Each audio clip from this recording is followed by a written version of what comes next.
Hello, hello, everyone. I think you can hear me. I think I can be heard. Ooh, here we are. Welcome back. It's been a while. We're finally doing it. We're finally back. I'm gonna go get the rest of the crew here, and we'll see whatever it is they're talking about, and then transition into our normal opening. Hello, you're live on Twitch.tv. Kit, Robert, you there? Jesus Christ, please. Oh my God. No, we're here. I was just talking about the new Lord of the Rings Lego set. Fantastic. This is a time-honored tradition that I'm reading you into, where we've just started the stream, the title card's still up, we haven't done the intro, and the first thing that happens is I turn the thing on and ask what you guys were talking about while I wasn't around. Hey, Trombone Knuckles. All right. What? Oh, they were excited because there's individual ceiling tiles on the Lego set, but I said, God. You can go to any house and pull the tiles off. Jesus Christ. It's the most you answer. The thing I'm really excited for is the Pippin minifig.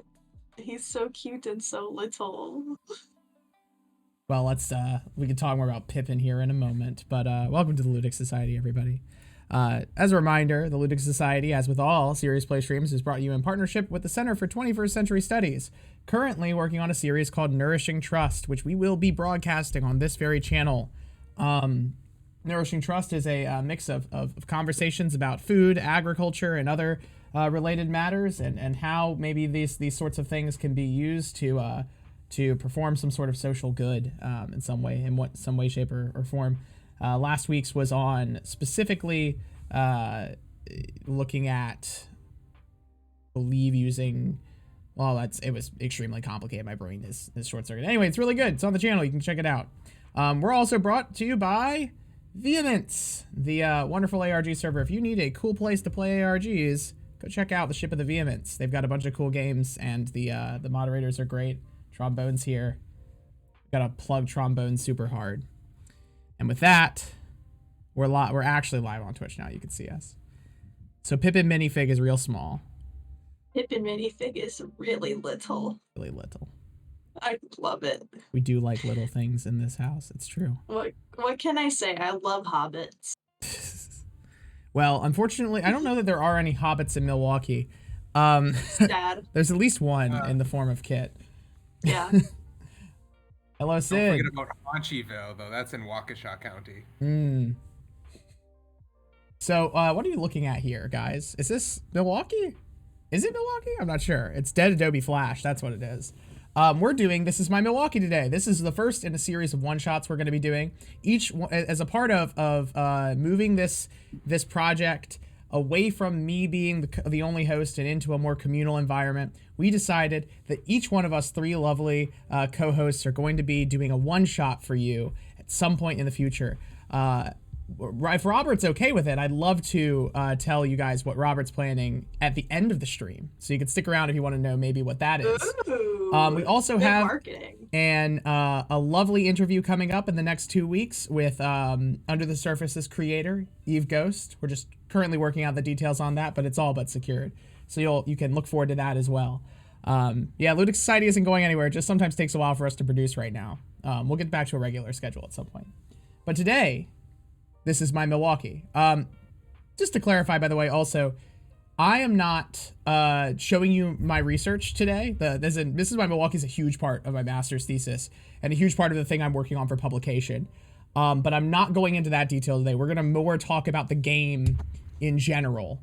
And then maybe in the near future, or maybe if you guys want, we can go into the weird ephemera at some point if we ever want to return to this. But here we are. Hopefully we'll do a little bit more than the Argonauts episode did, because I feel really bad if I just did the same thing that Marn and Andrew already did better 3 years ago. Also, I need to turn myself down because I'm peaking the mic super hard when I laugh. Ugh, terrible. But yeah, so that's the plan for today. And with that, what do you guys know about This Is My Milwaukee? All I know is that it probably is not actually Milwaukee. It is not. It is in fact not Milwaukee. That is a fair assertion. Robert, do you know anything? Have you osmosed anything? You're the Milwaukeean here. Yeah. Yeah. I know that I live here, but I don't know anything about the ARG. I have purposefully kept myself in the dark about it so that this episode would be extra exciting and that we could approach it as organically as possible as newbies looking to dig into the ARG for the first time. So I am in the dark. Fantastic. Trombone Knuckles tells us that that all he knows is whatever fragments he remembers from the Nightmind video, and well, a lot of this is going to feel a little bit similar because we're hitting the main beats. But the Nightmind video is so much about Cyanodyne and their kind of exhaustive collection of weird projects after this as well, like Bear Stearns Bravo and Pronunciation Book. And we're not going to be talking about that. We're going to be mostly focusing just on This Is My Milwaukee. So, as is normal with this, I don't really have a lot of preamble for it. I just kind of want to jump right into the game. And so what you're looking at right here is a Wayback Machine page of one of the most weirdly bygone things in 2022 that you possibly could be. This is the original web page for This Is My Milwaukee. They built they got a graphic designer. I think Nim Studios is the particular individual. I have his name notated on my history and document thing that I keep with all of the shit. But they hired an individual solo graphic designer to do this image, and this entire website. He's a UI designer out of New York. I think the company that he was incorporated under has disappeared, but and they slapped the video into Flash onto the web page. And this is the portal to This Is My Milwaukee. It is weirdly antiquated right off the bat. Milwaukee native Robert, what do you notice about the map of Milwaukee there? Oh, let's see. I mean, it looks relatively accurate, though it isn't really depicting the urban space quite, as densely as it is populated. Milwaukee looks a lot greener in this depiction than it actually is. But they did get the McKinley Marina right, it looks Did like. they really? That's amazing. Yeah. And they also, I mean, if the Flash wasn't there, it looks like they also got Bayview pretty relatively correct, even down to the detail of the large apartment tower. So that'll be to the left of the Adobe Flash Player's no longer supported box. Gotcha. So it generally looks like and they have the Milwaukee River running up in the top right of the screen. They have the Kinnick River running to the left, and the Menominee River running right up on top. So generally an all right depiction of the Milwaukee's shoreline. Hell yeah. The Wikipedia page, or the wiki page, the Bruce, by the way. There are a couple old Unfiction folks we're going to be talking about a little bit on this stream. Big T, Tony Landa, great guy. He's helped me out a lot, actually, in terms of getting access to certain documents. And the Bruce are going to come up over and over again because they're some of the main Unfiction people who were playing the game and documenting the game and going out and doing the events. But in the Bruce's wiki, it says, the urban sprawl really isn't accurate to Milwaukee. And oh, yeah. Which reminds me, actually, since we're talking about the rivers, that we should do the land acknowledgement as well. So do you want to read that? Yeah. We acknowledge that in Milwaukee, we live and work on traditional Potawatomi, Ho-Chunk, and Menominee homelands along the southwest shores of Michigami, part of North America's largest system of freshwater lakes, where the Milwaukee, Menominee, and Kinnick rivers meet, and the people of Wisconsin's sovereign Anishinaabe, Ho-Chunk, Menominee, Oneida, and Mohican nations remain present. Thank you, Robert. So, what would have, of course, we could talk probably at length about whether or not Flash Player being supported and not being supported is a topic of conversation. But really, what people remember about This Is My Milwaukee is the video of This Is My Milwaukee. Now, don't mind my YouTube recommendations. They are bizarre, truly. Angry Birds. I don't know. Honestly, Angry Birds go bankrupt? Wren, you need to find out. Look, I gotta say, I think the one that is the most embarrassing and also the best here is the full Chip the Ripper freestyle. So there's that. All right, but this is the key video in the whole project. This is the thing people remember. So we're gonna play. It's probably the longest piece of time media in the entirety of This Is My Milwaukee, and that there's not a lot of time media, but we're gonna play this 10-minute thing. Feel free to comment over it as we go, you two, and then at the end we'll have some time to talk about it. So let me get that teed up, and you should be able to hear it when I play it through Discord. But obviously, if anything is a problem, just tell me. This is my Milwaukee. This is my Milwaukee. This is my Milwaukee. This is my Milwaukee too. Why not make it yours? You could turn it up a little bit. I will try if I can. I cannot. This is as loud as it gets. That's a shame. You can turn it up on your end though. Oh, None of those boats. it doesn't look like Milwaukee. This isn't Milwaukee. This is obviously not Milwaukee. So it begins. I've lived here for like a couple of months at least. That's wrong. The amount of women walking down the street and laughing is zero. Down by the piers. There's always something cooking. I wish this had Milwaukee. subtitles. It does not. I'm Nanny. Milwaukee's been getting a lot of press recently. Not all of it good.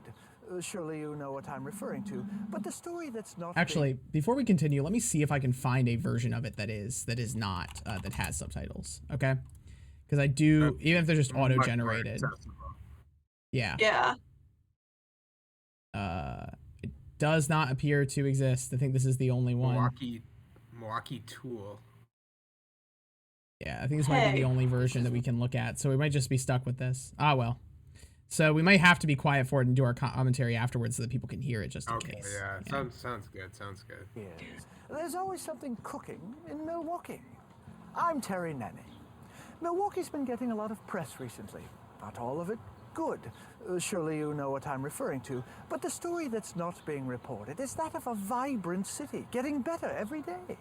Families, good jobs, culture, high technology. Still not convinced? Join me for a closer look. Milwaukee. Come for the weekend, stay for life. When asked by a duke where best to make his home, Voltaire replied, "Plant your family tree in the soil of the arts." Voltaire would feel right at home in Milwaukee. At the recently renovated Jagoda Museum Center, you can sample artworks from across America while the kids hang out in the activity place. When you're done, stop by the courtyard for alfresco dining at Fabrizio's, the Museum Center's in-house cafe and grill. Fabrizio's caters to every palate, with entrees ranging from the great American hamburger to the Italian classic lasagna. Fancy a night of music under the stars? Check out the Milwaukee Seasonal Pops Orchestra and their celebrated medley, Hollywood Glitz. Why not join the cultural renaissance yourself? Try out for the Broadway Big Shots, Milwaukee's premier theater troupe. Me. Jesus Christ, kid. Checkmate. And make sure the You're audio is probably not too thinking, loud. Sure, Terry, Milwaukee's got culture, but statues don't pay the rent, and my kids won't eat art. That's why Milwaukee's got... There we go. That's a little better. Working. Hammers. Sweating. Power. Circuits. Review. Verify. Bonus. Under. But life in Milwaukee isn't all hard work. Sometimes you just wanna... Milwaukee. Get up and dance.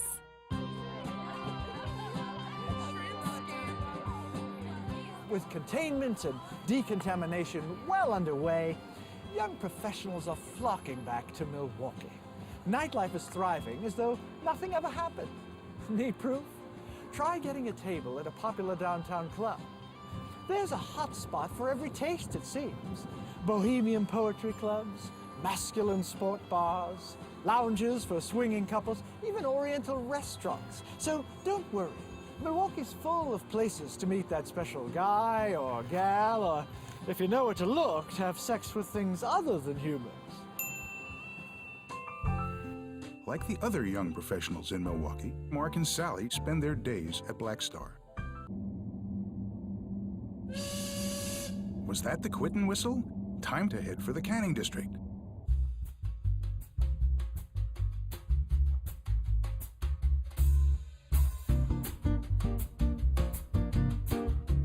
Order that second margarita.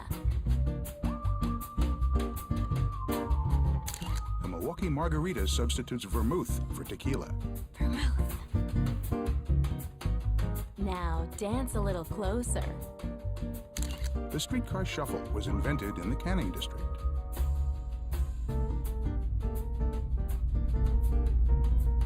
He doesn't know, does he? Here you go, in case you want to read this, because it's going to flash by really fast. Here you go.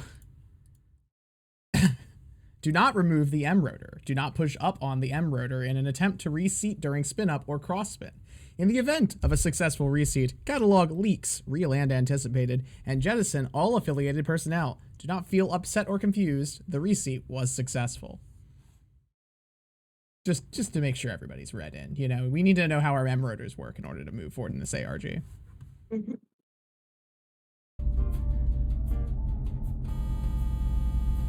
Young professionals demand the best. That's why Milwaukee's building new and completely fortified apartments. Central air, hardwood floors, great views, Class G certified. Milwaukee, step up to the streets. This is the best part. By now, you've probably decided to move to Milwaukee. But relocating isn't easy, especially if you've got teenagers. You'll certainly have to have that big family talk. But before you do that, let me give the kids some fun facts about Milwaukee. Have your wife bring the children into the room during this temporary pause.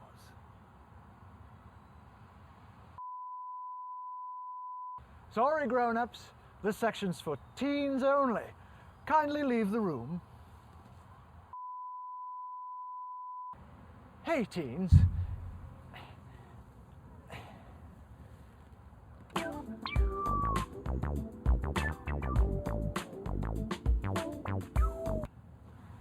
You're moving to Milwaukee. It's America's 22nd largest city. Its chief export is black seed. Teens. Milwaukee's an awesome town for teens. Skateboarding, hamburgers, church, toys. You can hoop it up with your friends as long as you follow a few simple instructions and stay out of Sector 21. Here's how. Teens. Rule 1, travel in groups wherever you go. Rule 2, never leave home without your rebreather and a flare gun. And Rule 3, if your party is being chased by Godseed fragments, make your way to the nearest structure rated Class K or greater. Don't worry, all our schools are rated at least Class L. And talk about school spirit. Since we're still repopulating the classrooms, there are plenty of opportunities to get involved. Put that down. Throw them to the Godseed fragments.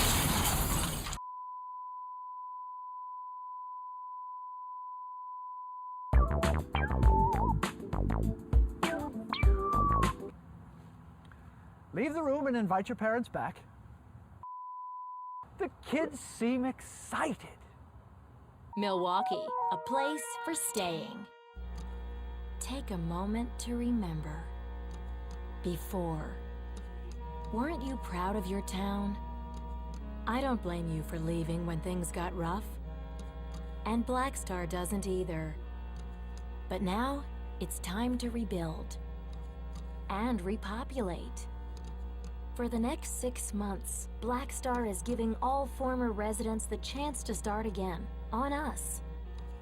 We're offering a relocation stipend of $5,000 dark dollars, plus 2 free years of Black Star housing. A place for possibility. A place for staying. Reunion.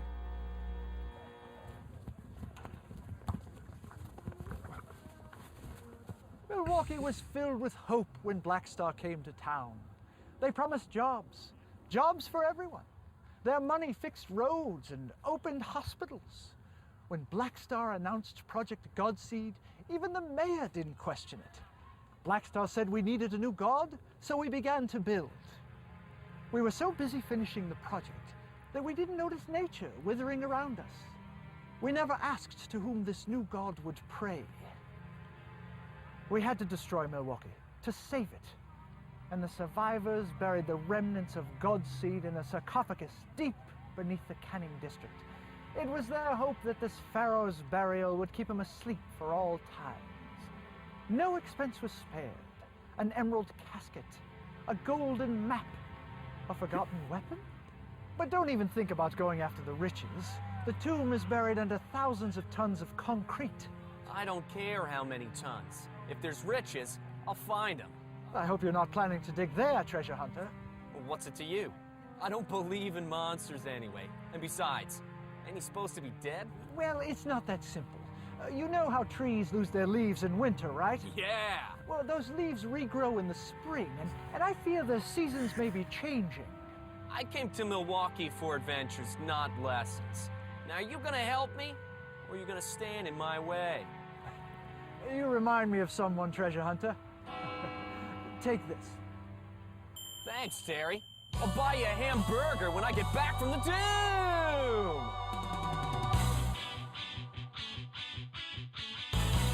All right, I'm gonna pull the audio down for this. But Outro. get ready It's for an anime outro. the anime outro. Yeah, the anime outro. This one has subtitles, of course. These are not characters, by the way. These are actually the people who produced this. Okay. Yeah. Yeah.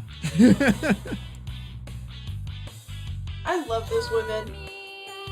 One of them said shrimp scampi and they all laughed, and I agree. Ah, Terry Nanny, look at him go.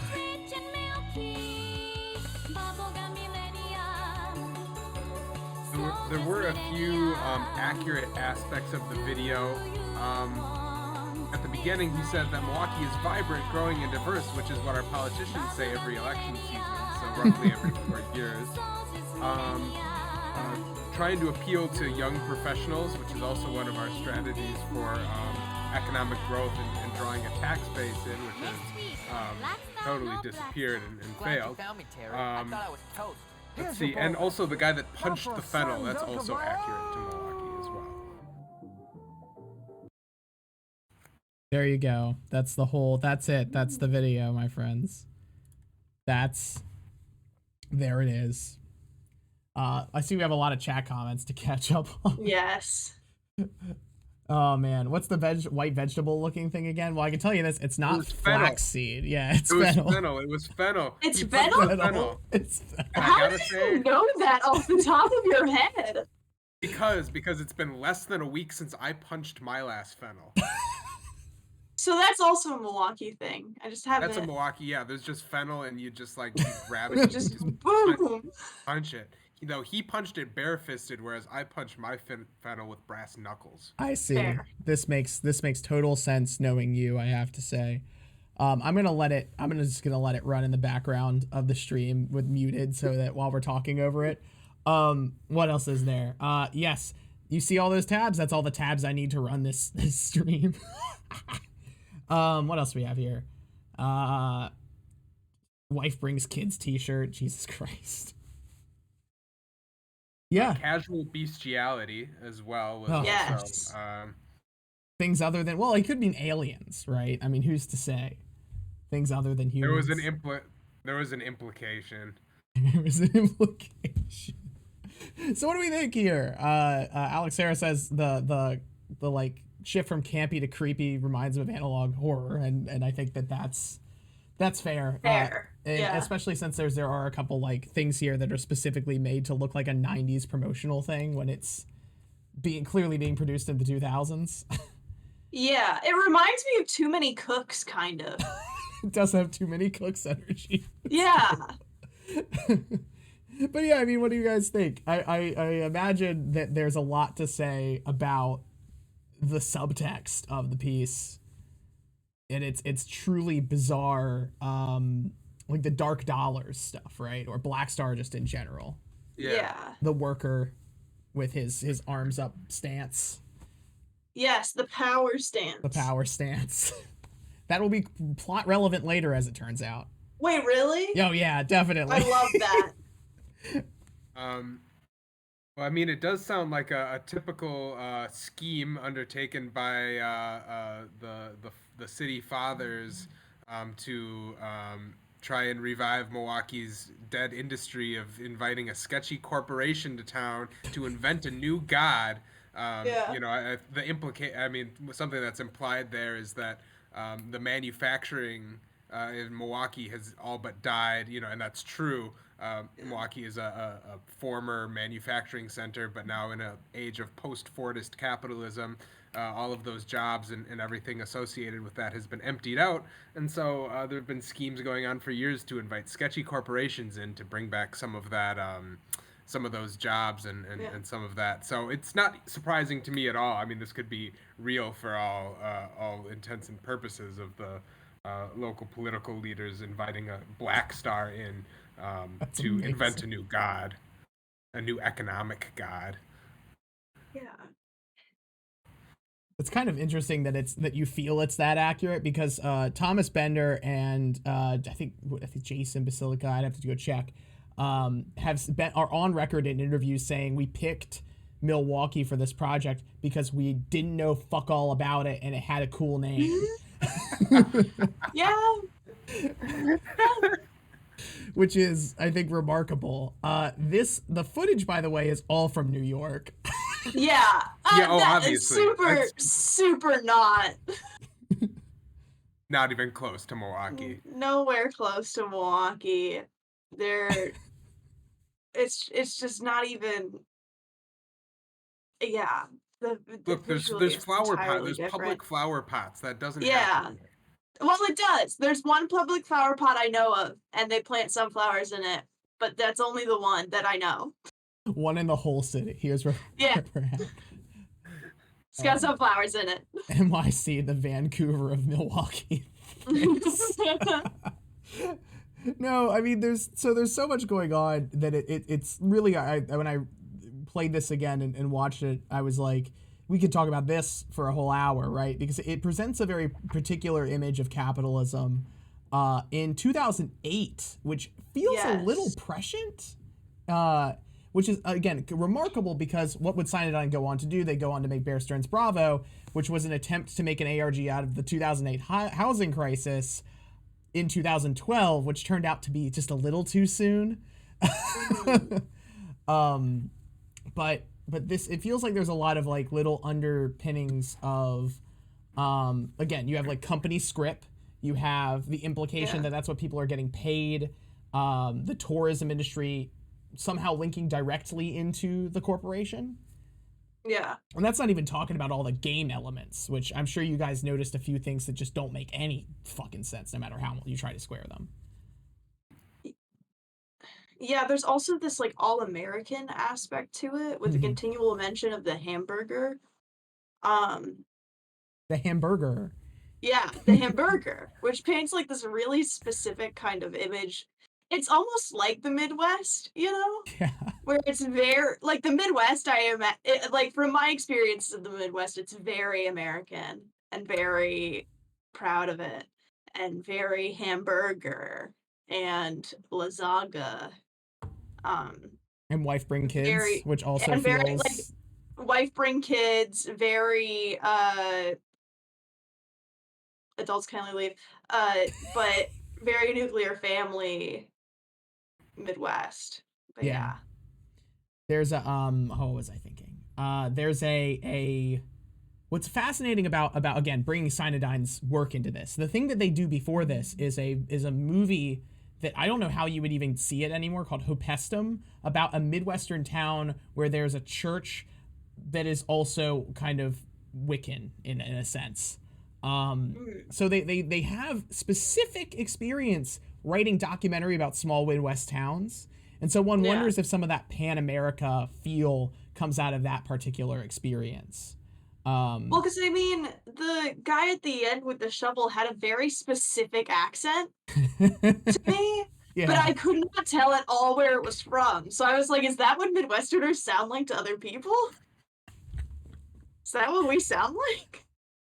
Well, and the other thing is that, I mean, that this kind of all-American, small-town America attitude stands really in stark contrast to attitudes in Milwaukee. Milwaukee itself stands in really stark contrast to the rest of Wisconsin, Yeah. which is, very rural, very conservative, whereas Milwaukee is just like kind of a foreign country dropped in the middle of the state of Wisconsin. The culture is completely different, and it really doesn't embody that small town all American No. portrayal. Though the hamburgers are, I mean, to be real, there's great hamburgers around Yeah. here. Milwaukee hamburgers, brought to you by the Ludic Society. No, and in this slideshow that's on screen right now, we get this, like, this feels very like, basic American tourism ad in a lot of ways. The only thing that really separates it apart is the images themselves don't seem to quite match up. And on top of that, this, like, the vignette that's being done to, make it look like a slide projector makes it, I think, inherently more creepy. Yeah. But it's, there's something about it that doesn't quite fit. And I think that's where some of the power of the video, like where we get the uncanny coming into the camp, and also the critique of capitalism that seems to be underlying it. Yeah. And oh, by the way, this amazing man is named Terry Nanny. He's generally, I'm gonna come dressed as him for my presentation at CMS this year, because I have to. With a basketball, of course. Yes. And Terry Nanny, I just have to say this about him. He is just an actor that they hired for this thing. He was told nothing about the project whatsoever. I love that so much. that is so wonderful. He does a kick-ass job. He's incredible. He does a great job. He pulls it off. I think this video wouldn't be half as good as it is. Yeah, it relies a lot on him. So yeah. let's start moving forward a little bit, get some more ducks in a row so we can talk about more of the ARG. But line those ducks up. Yeah, we gotta line some ducks up. So I could dress up like that guy perfectly. You could. Can you do the weird intonation? That is kind of just me. Can you do the weird intonation? I don't know. I'll buy you a hamburger when I get back from the dunes. From the dunes. Or from the tombs or whatever. I can't do it. It's like so. It's like somehow he's got it like perfect, like fake 80s movie actor. Are you gonna stand in my way? I can't get it right. It feels too normal. Yeah. I don't know how he does it. Ugh. But I love his goggles. It's perfect. I love his goggles. I have worn goggles like that before in my actual life. And oh my god, we also just one more thing before we get off of this. What is up with the outsider art like drawings in the last bit of this video? Like what is going on in these shots? Because I've watched this a million times. I have no idea why they used this particular like art style. It looks like a child drew it. And I have to assume it's intentional. Well, I mean, it's 2008. Yeah, I guess that's true. If you ask people on DeviantArt, hey, will you draw this? They'd be like, hell yeah. You know? And this is it looks like DeviantArt art to me. Is the thing. DeviantArt art. That's the thing. I think they might have gone to DeviantArt because it all is like the style of early 2000s, like teenage art. Yeah. I mean, it's 2008, does so much work. I agree. Yeah, I think maybe I'm missing the point, right? Like, it doesn't matter. The quality art doesn't matter. The point is, this is what 2008 looks like in people's heads. Yeah. Right. And we were talking about this today. It is, we project the present back onto the past in a distorted way. Whether it is the very recent past or whether it's our perception of prehistory, the distant past. No matter how we conceive of the past, we're always projecting the present back onto it. Mm-hmm. Mm-hmm. Absolutely. Keep in mind this guy, by the way. This dog? Wait, is this dog plot relevant? Yeah, this dog's plot relevant. Oh, yeah. I love this dog. You remember how I said that before we got on air that there was going to be a character I knew somebody was going to ask about? Is it the dog? Yeah. is the dog. The dog is I'm quoting the Wiki Bruce Wiki here, a deity-like figure in This Is My Milwaukee. Really? Yeah, we're staring at a god. So excited. He's called Cool Dog. I really enjoy that. It's quite dumb, but it's one fantastic. Okay, so here's a little footnote in the fun history of This Is My Milwaukee. Here we are on Wikipedia. I've seen that plant. That's a fennel. So you might be wondering, why are we on the fennel Wikipedia page? Well, you'll notice we're not on the fennel Wikipedia page, the current one. We're on the November 2008 one from the November 23rd at, I think, 11:45 at night. Or maybe I have my time wrong. That's what, oh God, military time, Wren, work, brain. Is this like 10:45? Is that right? 9:45? It's sometime. It's pretty damn far into the evening. Well, you'll notice that if we keep scrolling down here, it looks like a very normal Wikipedia article until we get to this, which was added by the creators of This Is My Milwaukee to the Wikipedia article. They vandalized Wikipedia for this ARG, and it exists in Snapshot because somebody caught it and brought it to Unfiction and said, Jesus Christ, look at this nonsense. Yeah. It was promptly deleted afterward, as you might imagine. Yeah. But apparently the anime that you see at the end is actually an in-universe show called Black Star No Black Star. So I guess the corporations are making propaganda anime now. Is that what JoJo's Bizarre Adventure is about? No. Yeah, it's Jojo Siwa's marketing campaign is JoJo's Bizarre Adventure. Absolutely. I have a couple other like fun ephemera pieces I want to point out. This is from On Milwaukee, which is a real Milwaukee tourism magazine. And this was published on November 24th in 2008. So like only a few days after this came out. What the heck is This Is My Milwaukee? And this is look at this. Andy Tarnoff is being a champ here and writing this article. We're getting deluged with emails asking us about a peculiar new website that popped up called thisismymilwaukee.com. We're just as stumped as you. It's allegedly produced by the Milwaukee Tourism Commission, which to the best of our knowledge doesn't exist, but it does offer a real phone number that when called delivers a bizarre voicemail. And they go on to talk a little bit about it, but there are several news articles I'm going to pull up and show you at different points in time. This right here is just one of the hilarious moments in which it becomes painfully obvious that people in Milwaukee were contacting the press and being like, what the fuck is this thing? I need to know what the fuck it is, over and over and over again, to the point where there are several historical documents about the game and the confusion it caused, which is also a very 2008 thing, right? Like if we saw this today, I don't think we'd bat an eye at it, but in 2008 people were like, what the fuck is this?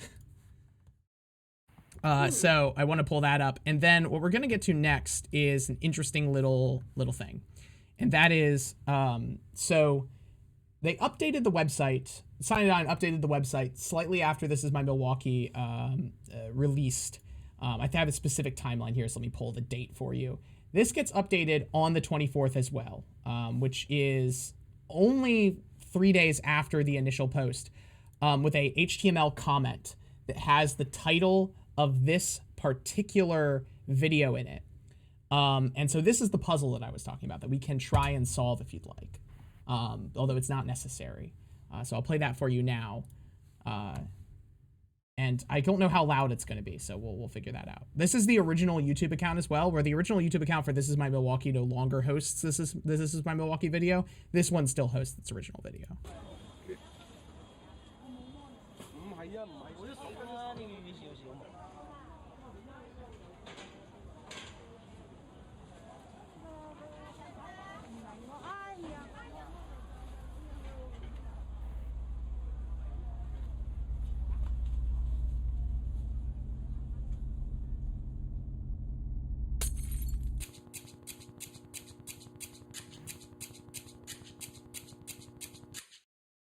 All right, so that's the whole video.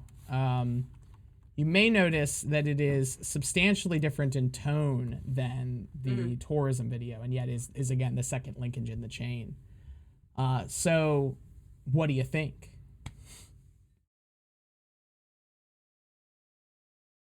I enjoyed the fact that his glasses fully cracked the moment the fennel was brought out. Can we watch it again? Yeah, I can play Yeah. it again if you want to see it. Try to parse it more. Yeah.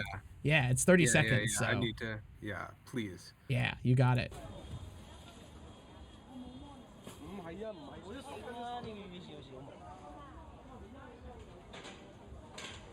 This is also almost certainly New York, I want to add. Yeah. Oh, 100%.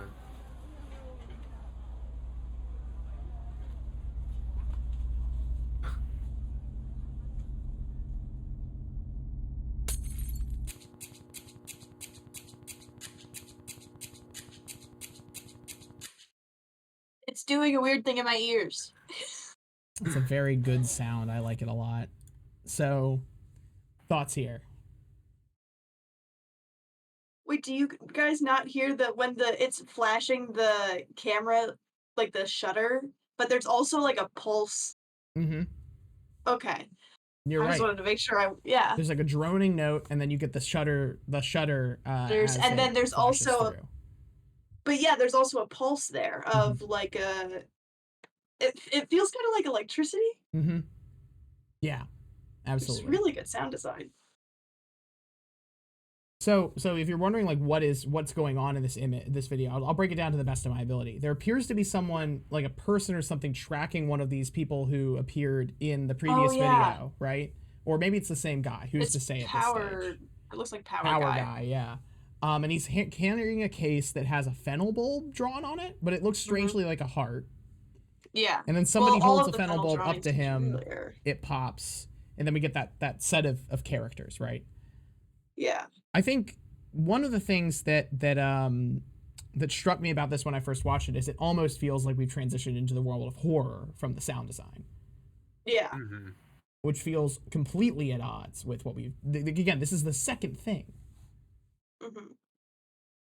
I can get you the transcription of that particular thing for you. The code? Yes. Yeah, the code. We need the code. I will put it into the Twitch chat for all to see.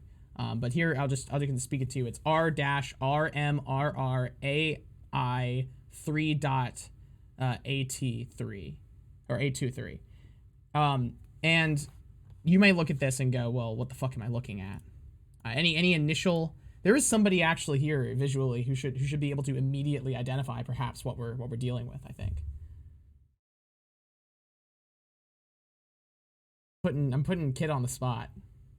Am Yeah, I'm putting Kid on the spot. What? Oh no! Is there something oh god! I noticed that there's haircuts in the back. In one of the shots. There's a sign that says haircuts. You want me to just tell you what this is? Yeah. Oh my god. So this is what am I supposed to know? This is a book's call number for the New York Library, actually, as it turns out. Yeah, it's a library filing. I was thinking it was a book code. Yeah. I should have known that. the MILS major. Just maybe. Well, because it's not. I mean, I don't know what system it's in. I just know it's. Yeah, no, because that's not Library of Congress system, so that's where my brain didn't register it. Gotcha. I've been trained on Library of Congress. Well, let's see. That's the superior system. But so not only do we get that, right, but we also get this string that is the title, and you may have caught that this is perhaps a code. I'm not sure if that's something that you caught. Any idea how you might go about decrypting it? I will tell you, I thought we might need a decoder. We do not need a decoder whatsoever to do this. It is actually an incredibly simple method that they've produced for this. I mean, what are the numbers? I will copy the title over to the chat as well, so that Trom can give it a crack if he wants to, or anybody else. But yes, this is the old puzzle, and you need both of these. Will you presumably you could figure out if you were extremely familiar with the location that they're asking you to go to from just the library call number and room number alone. But this particular string is important for telling you what building you need to go to. Yeah, my hard sell in the chat said if it's a straight number to alphabet conversion, and my brain started doing that, but that'd be like the repeating 1818181 seems. It is actually correct. It is a Oh, straight really? numbered alphabet. Yes, absolutely. It's a straight numbered alphabet, and then the last two, the H and D, turn to. Oh, that's true. And it is, yeah, a lot of these are 2 digits, right? Because if you're doing a numbered alphabet, yeah, you can no, have that 1 makes through sense. 26. So you're dead on. That is actually the way this gets decrypted. And it decrypts, let me see, specifically to this, which I will now pop into the chat right now. NYPLRRRSH, which directs you to the New York Public Library Rose Reading Room in the South Hall, which tells you where to go, of course, to get this whatever the pickup is.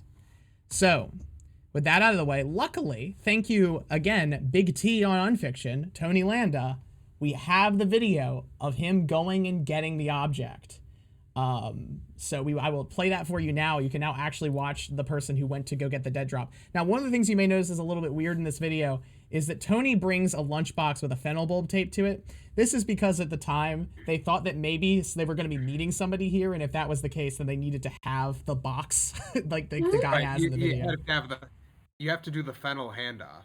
Imagine buying a fennel Milwaukee bulb tradition. specific, like, where? Well, it's just a Where do picture, you thank get God. But can you Okay. imagine if he bought a real fennel bulb? Because where would you even get that? Oh man, I would not have been confident enough in that answer to go out there. The fair trial mode. It is like I'm glad somebody went. I mean, it's a testament to old Unfiction, right? And then MJA says that's where they ran the Find the Future overnight game, which is really kind of fascinating. I guess this room is particularly has a history of games. It's pretty cool. All right, so here we go. So you see the bulb there. It's actually a pretty decent recreation of the drawing.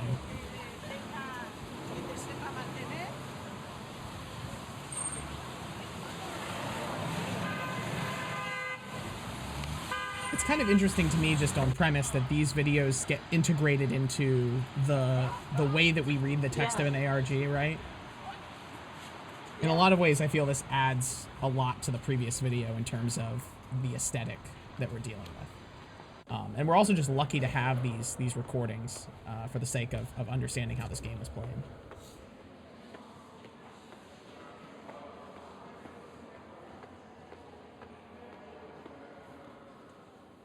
That 2008 resolution, though. Yeah.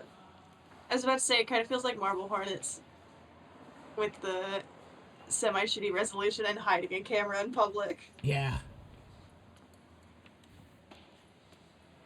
Yeah, it is weird how Milwaukee has a New York Public Library. That is weird. That's pretty strange. Huh. I thought our public library was just called the public library.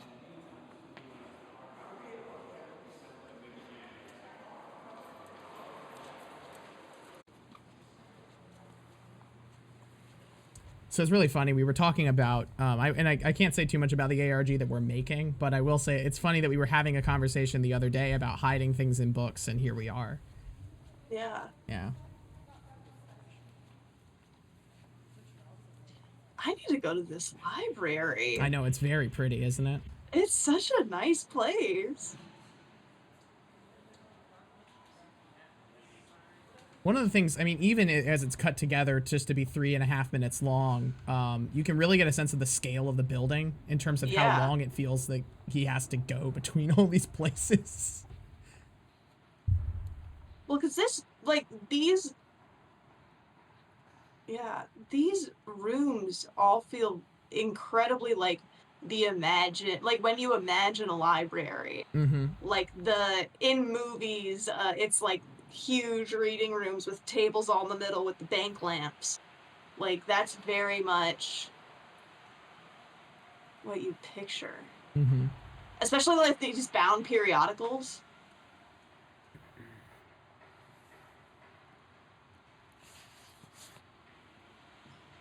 Also, I have to hand it to Tony. He really knows how to cut together a piece of home video. This looks great. It's got like a kind of cinematic edge to the cutting. Oh yeah, it's fennel.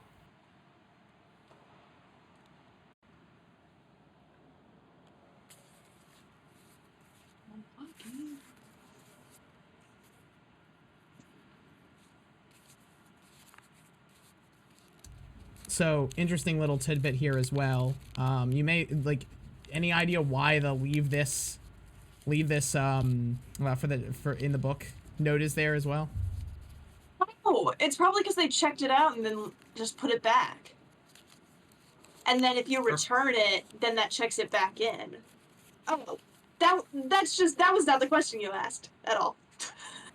That was just me going through logistics. Yeah, it's there for other players. I mean, there was real concern that somebody who wasn't affiliated with Unfiction would find it, or alternatively that what would happen would be like that somebody would take it and then, you know, but not report to Unfiction even if they were a player, so that other people wouldn't be able to find it, right? And so there's something there that, like, just to let other people find it. That's their solution to that problem. It's an elegant and quick solution, I have to say. But yeah. So we can stop there for a moment and just talk about this puzzle chain a little bit. What do you think? I like going to what do you think? I don't know if you can tell. Well, as you know, I love a book code. And this is a really inspiring use of it, and the depiction of it by Big Tony is also really excellent, and it contributes to the overall aesthetic of the ARG.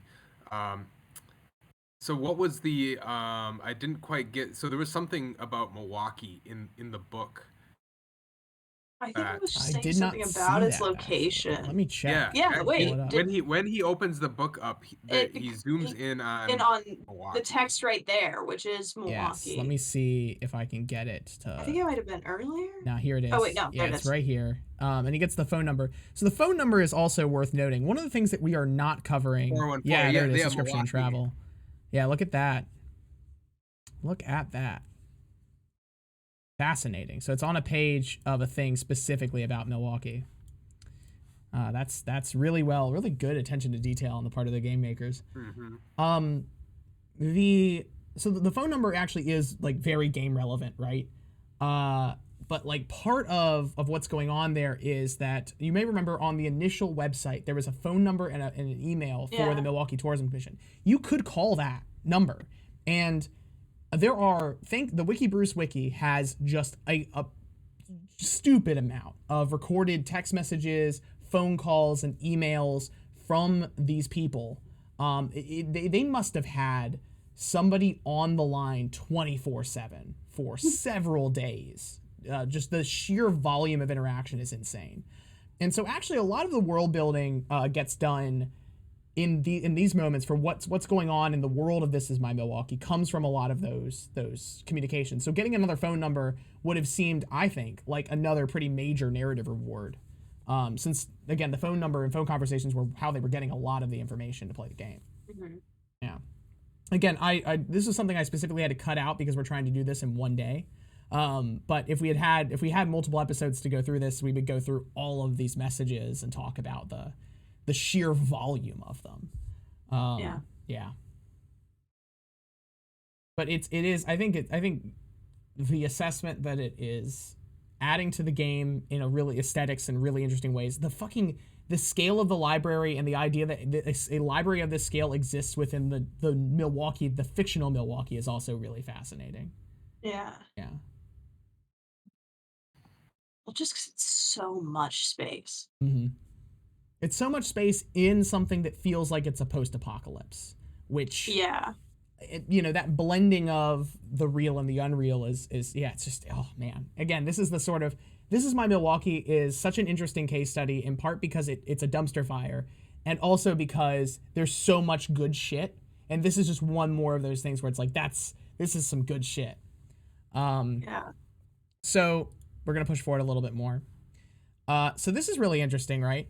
You might not have bumped into this before, even if you're specifically familiar with This Is My Milwaukee. This is on tmcnet.com, a November 26, 2008 tourism campaign PR statement that they really did produce for This Is My Milwaukee. This is prime unfiction right here. All right. So I'll read through this for you, and you guys can tell me what you think. Citing the grievous failures of previous tourism efforts, the newly formed Milwaukee Tourism Commission, MTC, announced today the launch of its major new media campaign, This Is My Milwaukee. Funded by private investors, the initiative seeks to supplant the city's obsolete tourism efforts with a modern internet-centric approach. Feel free to interrupt me, by the way, if anything catches your attention, you want to comment on it. The media landscape has changed. Billboards and bumper stickers don't cut it anymore, said MTC president and CEO Larice Burton. Our city needs a robust internet presence that the existing Milwaukee tourism groups just can't provide. The centerpiece is a $1.3 million campaign, thisismymilwaukee.com, which features a short film designed to propel Milwaukee into the YouTube age. The video offers a hip and irreverent look at Milwaukee that anyone can appreciate: families, young professionals, teens, even current and former residents. The This Is My Milwaukee campaign will enable the Milwaukee Tourism Commission to replace Visit Milwaukee as the city's premier marketer. By the way, that is real. Okay, yeah. That is real.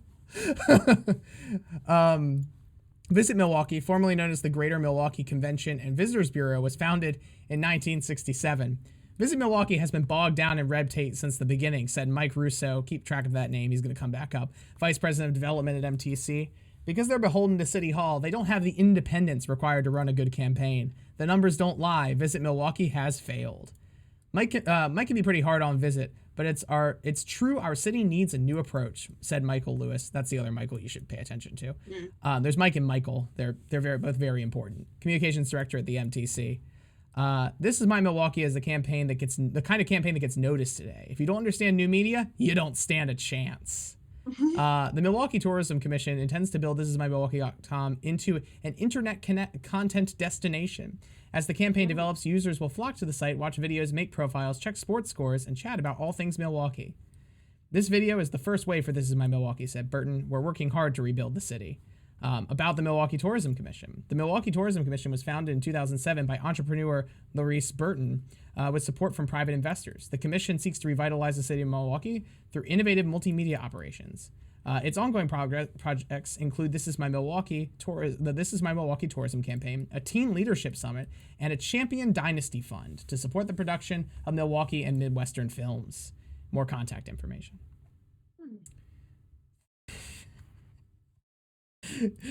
They really committed to this. Yeah.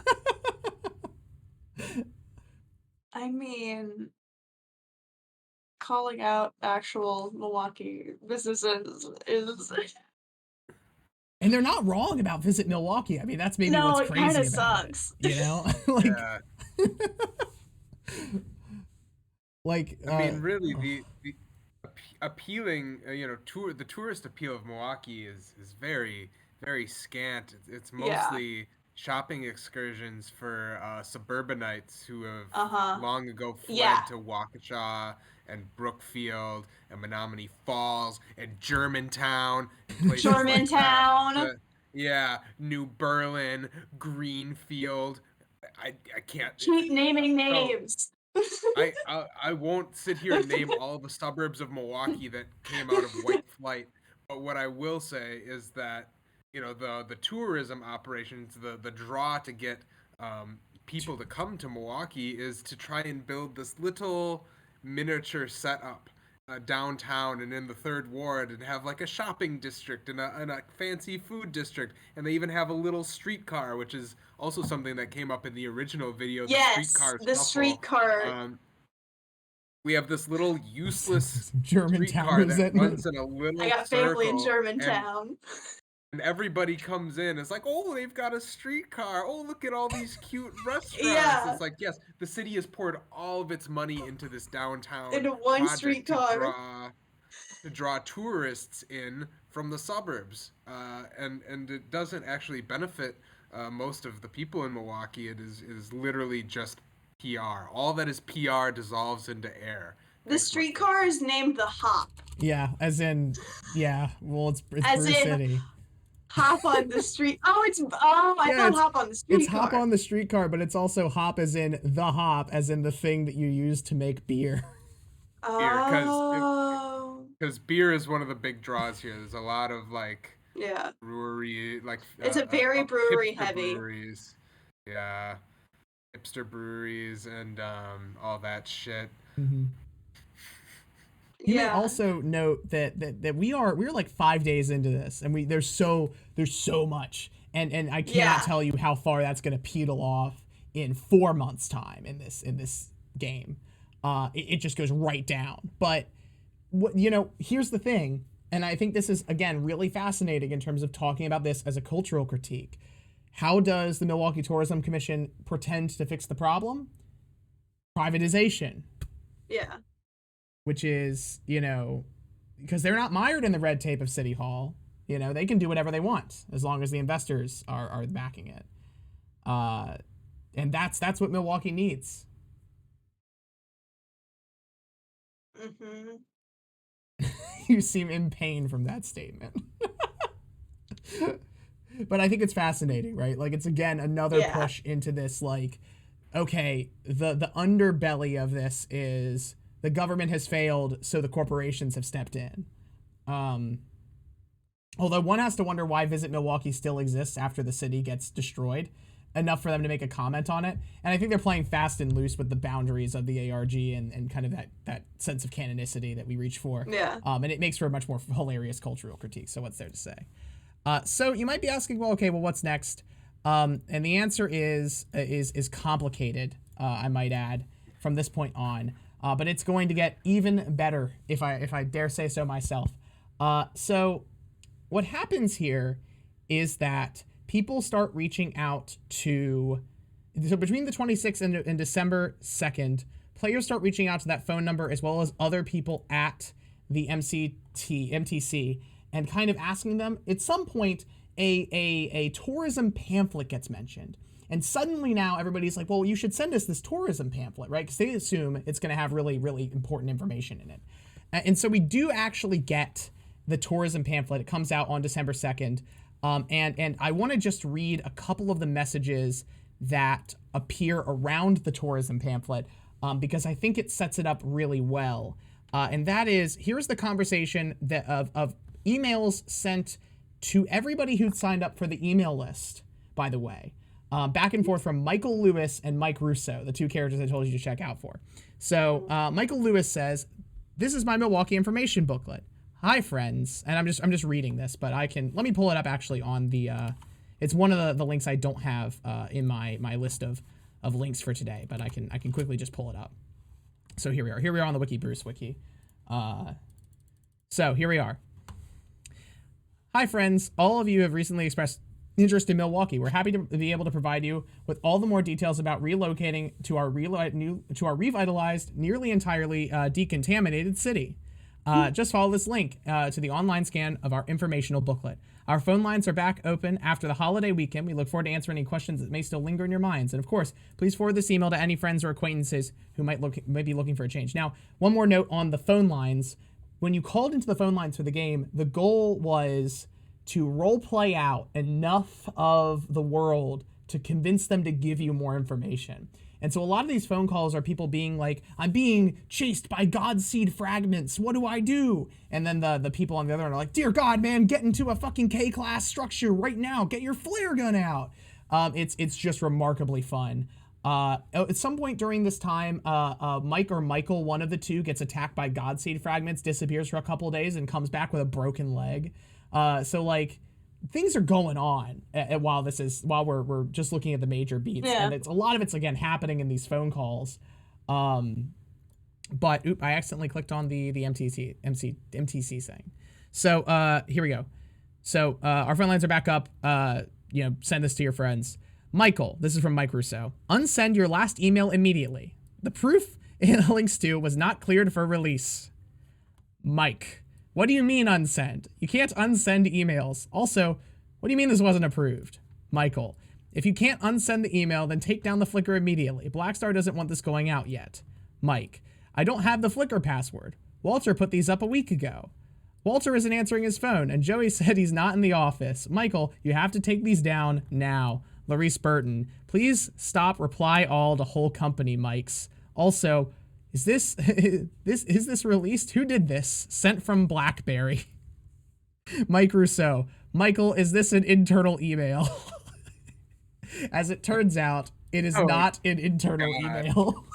That's a nightmare of a email thread. That's an absolute nightmare. You ever hit reply all and say something really mean to somebody and you thought it was just going to them and in fact it went to your, let's say, your whole history department? It's a pretty terrible realization. No. It's incredible. This is, again, like one of the things Side Eye gets right is they get the critique of the internal company politics almost spot on all the time. I'm sorry to induce flashbacks in you, Robert, since you work for the help desk at UWM. But as a help desk official, is this about correct? Oh, it's absolutely correct. There are so many situations where a reply all email thread will just flood our ticketing system with dozens and dozens of new incidents, and we just have to go through and manually resolve each one of them as a duplicate of the previous incident. It's insanely dysfunctional. Oh, so the takeaways here are, one, first of all, the BlackBerry is also just peak situating your game. Yeah, sent from my BlackBerry is just exquisite. But Mike and Mike are not exactly the most functional people in the world, I might add. But this was not supposed to be released, and yet they release it, the proof. And so what we're looking at here is not the intentional release, but in fact a proof copy of the tourism book, Milwaukee, A Reasonable Haven. I love the use of the word reasonable. Unfortunately, this is the maximum size of the image, so I'm just going to have to zoom in using this. I think this is as big as I can get it for you all. But there it is. A place to be. Enjoy Terry Nanny's face. And also Milwaukee History Travel Society.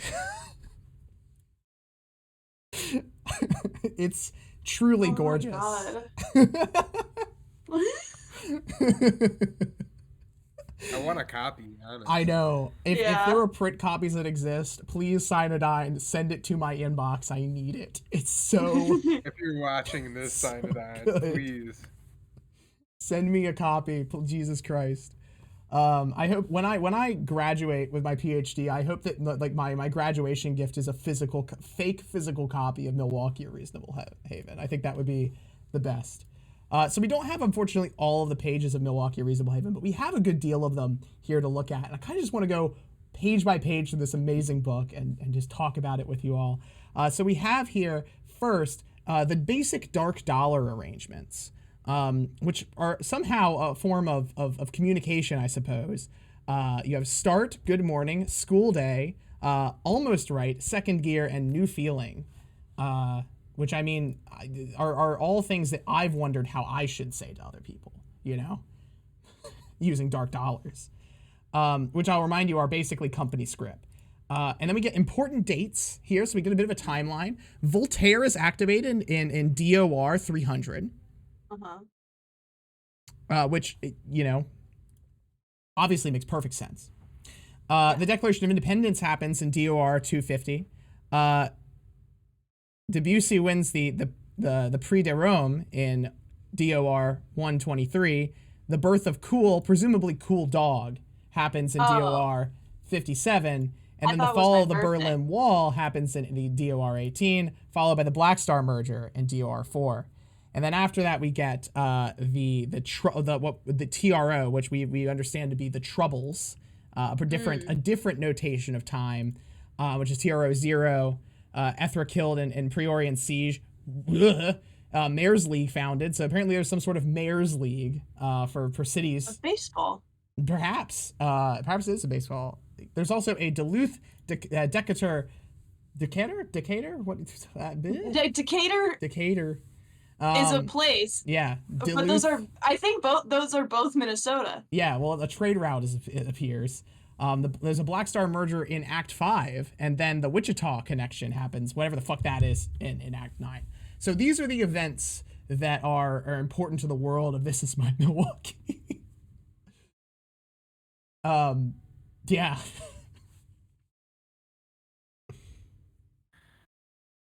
Which is, I mean, it's just impenetrably weird. I do think there's got to be something salient symbolically in the fact that the fall of the Berlin Wall is one of the key events, in fact, of the world.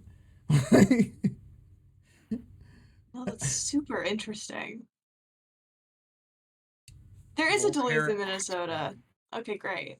Yeah, Duluth, Minnesota, yeah. Duluth, Minnesota. Yeah. So we get Milwaukee, a reasonable haven, your relocation guide from the Milwaukee Tourism Commission, Big Brass Press, Decatur, Act 10. So they're sticking with the we know we're in Act 10 apparently in 2008. Whatever the fuck that means. Again, they switch between 3 systems, and the timelines don't exactly line up, so it's not clear that the duration of one of these things is actually the same as a year, which just makes it even weirder. Oh my god, the fall of Berlin Wall in Germantown, Milwaukee. Ah, of course. How could I forget? New Berlin. New Berlin. Yeah. Germantown. Both suburbs. Here is the copyright. This is apparently the second print, which is even funnier. But we get this list of things that are going to happen in this book. We have the introduction, the worker's tale, Milwaukee, a history, incentives, travel, arrival, a new place, economy, problems, solutions, ? Holding on, working with Black Star, government, rebels, if you need to leave, and a parting thought, which every dissertation should have a parting thought. And so now we begin. So actually into the gist of it. The active cities that are currently in the world, according to this book: Duluth, Wichita, Decatur, Big Brass City, and Grand Rapids. It's Decatur. Decatur, okay. It's exactly like you see Decatur, okay. That's it. You have to say it with the Midwest accent too. Decatur. Okay. Yeah. Ugh, Jesus. Like that's what it is. So and of course here are the necessary materials to run a city these days are wood, iron, plasticite, brass, reinforced brass, flax wrap, brickicite, and embrass. So we have some sort of a resource economy. The brickicite could be a reference to the Cream City bricks. What are the Cream City bricks? Of Milwaukee. So the reason Milwaukee's called Cream City is because we make white bricks from the lake. Oh, that are the color of cream. That's where the name comes from. Yeah, Cream City. It's not Cream a sexual City. innuendo. It's not a sexual innuendo. It really is not. Huh. That's fascinating. I thought it was a reference to how you could have sex with things other than humans. Like cream. like cream. Creaming in the city.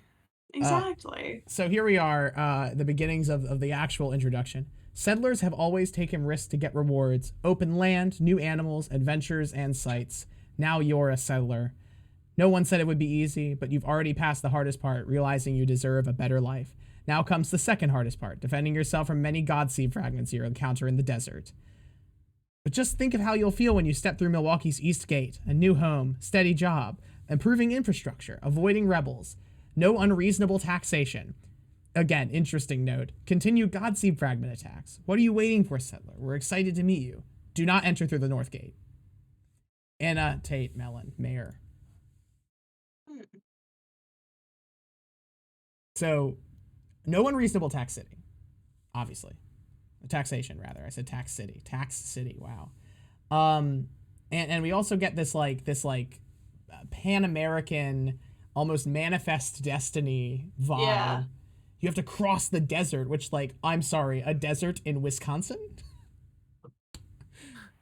So clearly It's the ice cream. Yeah. Clearly the climate has, like, radically changed in this world as well. Yeah. Yeah. It could also be our classic Culver's not ice cream. It's custard. It's custard. It's custard. It's custard. It's It's custard. custard. That's what it is. Custard. Oh my god. And now we get into the truly beautiful parts of this. I just swear every single page of this is just a dream.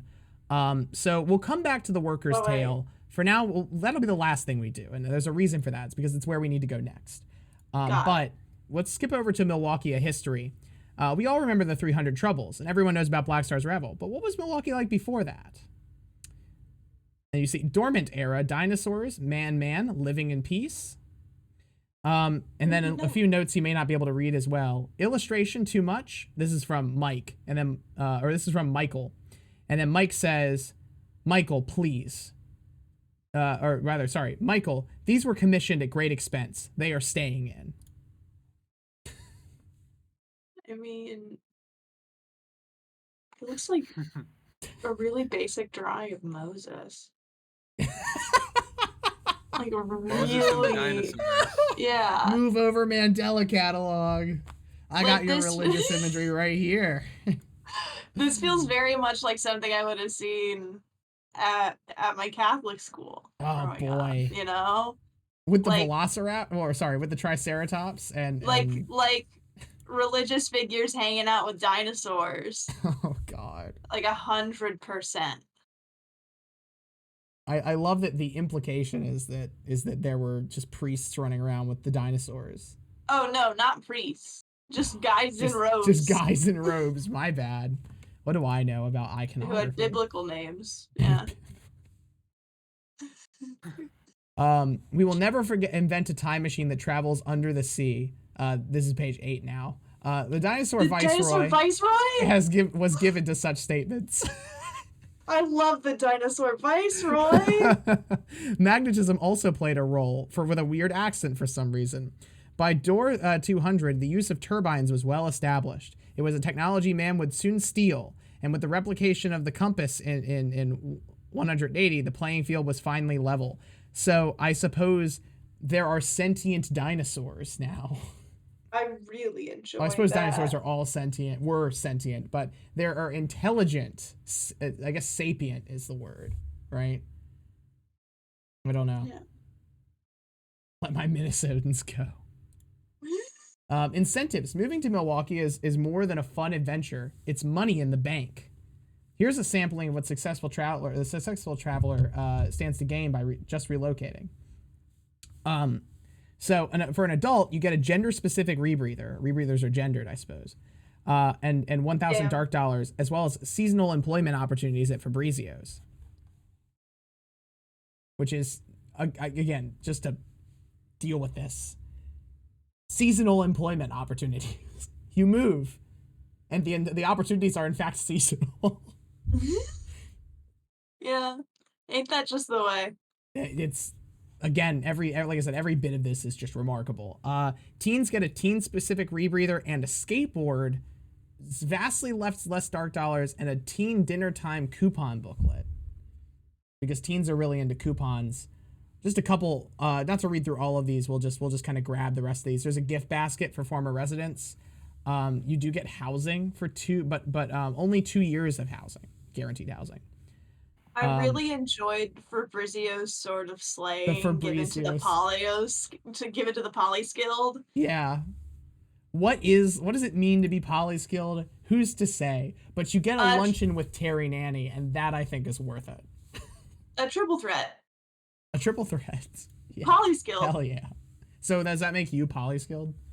No, I've got 2 threats. One and this one.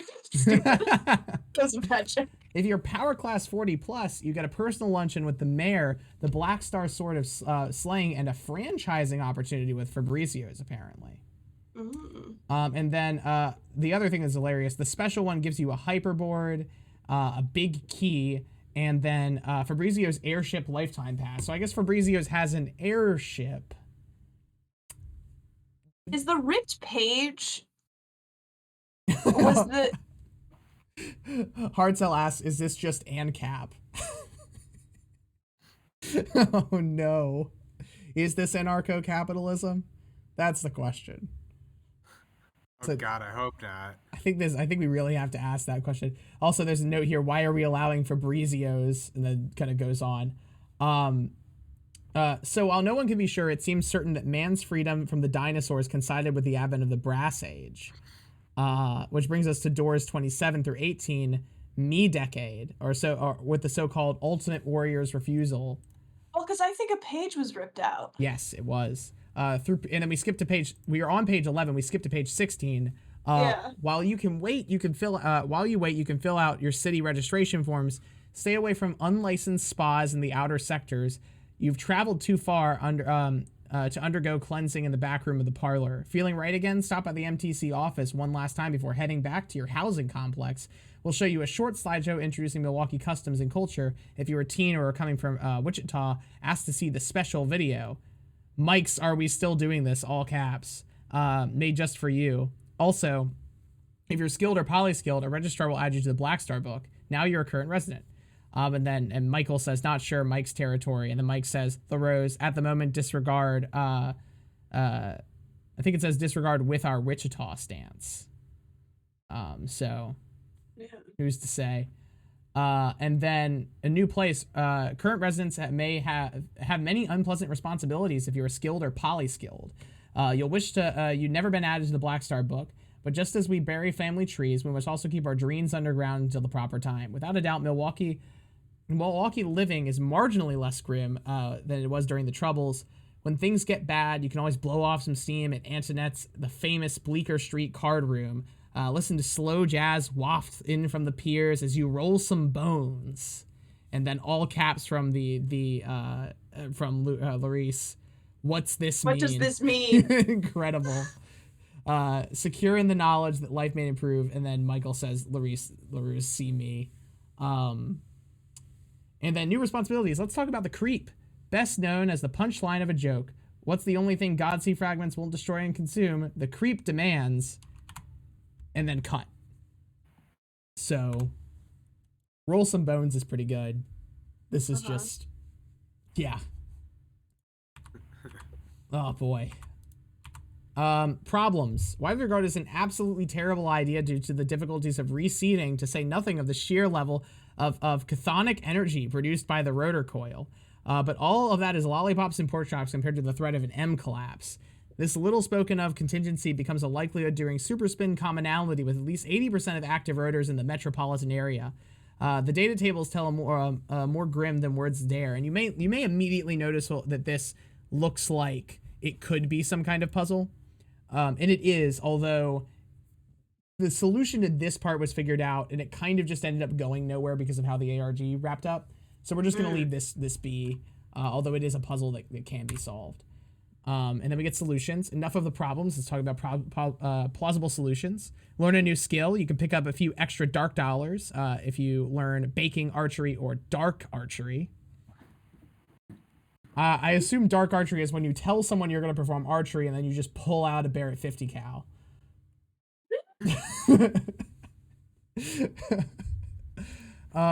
Move to a cheaper, more vulnerable housing complex if you don't have any money. These are things you do if you don't have any money, I might add. Sell unneeded weapons and armor. If you have a bad roommate, create a shared schedule. Shared schedule, not scared schedule. Duel your roommate for dark dollars in the fight gallery.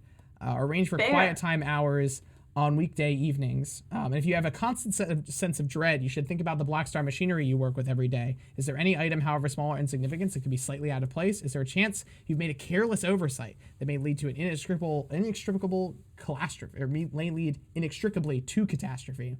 I don't think that's going to help anyone deal with the dread.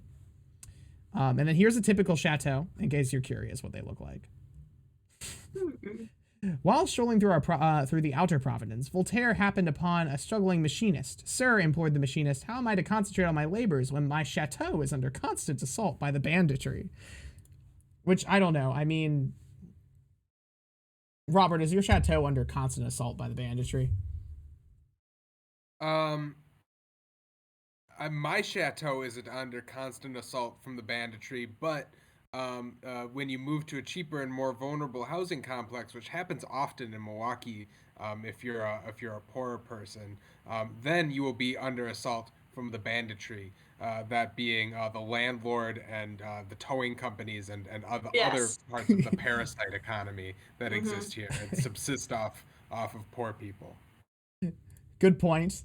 Well said. Might also add that it is interesting that in this case it feels like this machinist is part of the bourgeois or something with his chateau that is attacked by whoever the banditry are. I mean, who's to say?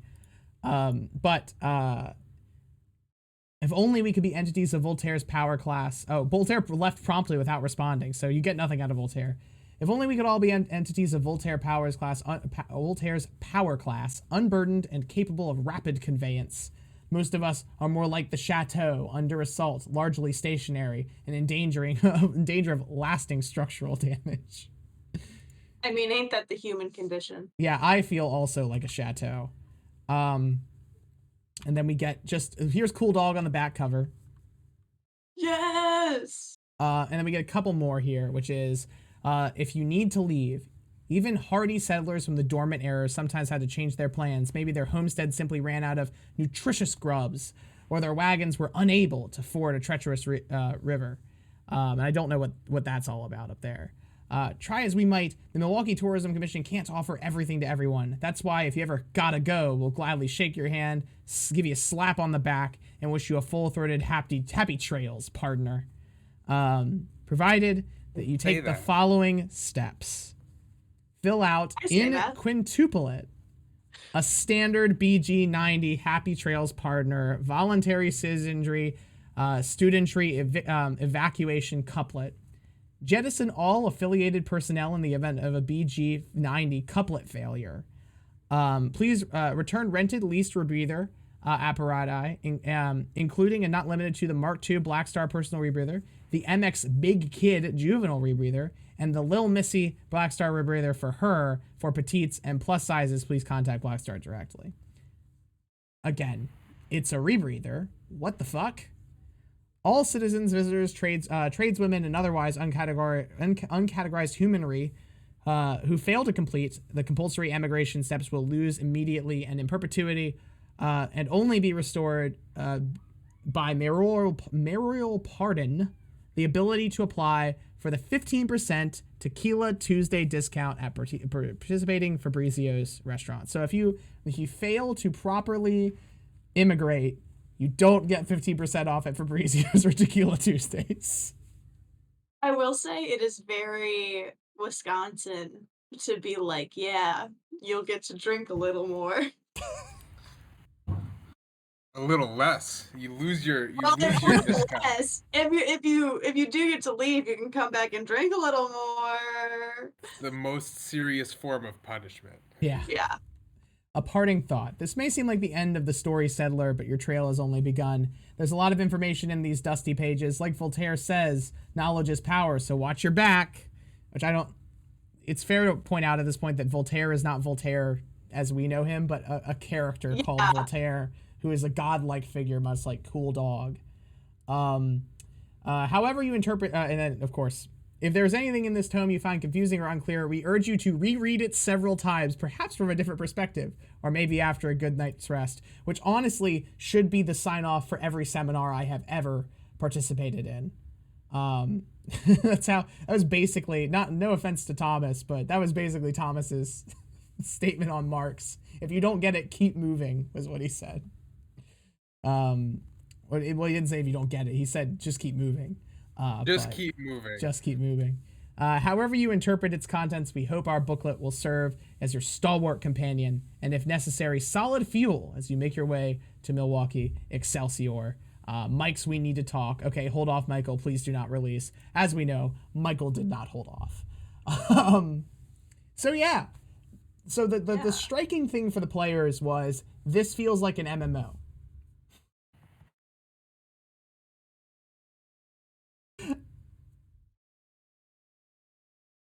see that. Which, how do you square that with everything else we've already dealt with, right? Like, is this then a late capitalist, absurdist world where things kind of work by MMO logic?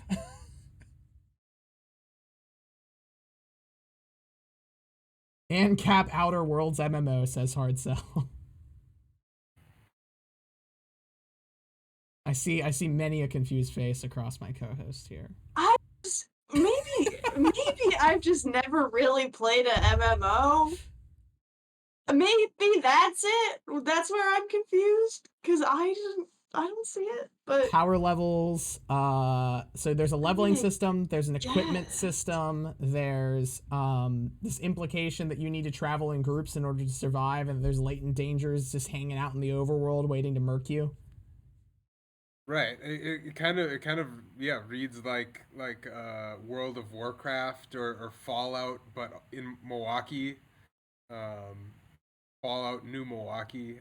Fallout New Milwaukee. I would love to play a Fallout game based in Milwaukee. Yeah. And the surrounding area. That'd be sick. That'd be it would awesome. Look pretty similar. I mean, I would also take an MMO based on This Is My Milwaukee. I think it'd be pretty fun. I told you we would go back to the Worker's Tale. Which I don't know if any of you, I can ordain to read it here. It is just incomprehensible. My tale is of a duck, large of stomach and purrs, that he should only dine on pie was his curse. Betwixt fish pie and bee pie, his mouth. Again, like, I swear to God, this is nigh incomprehensible. What the fuck is going on? Thus hath I, the worker, as his cook been heard, for the bold new prayer, or pie, sorry, the bold new pie, brittles were my choice. Hard to catch, their good meat moist. Ugh.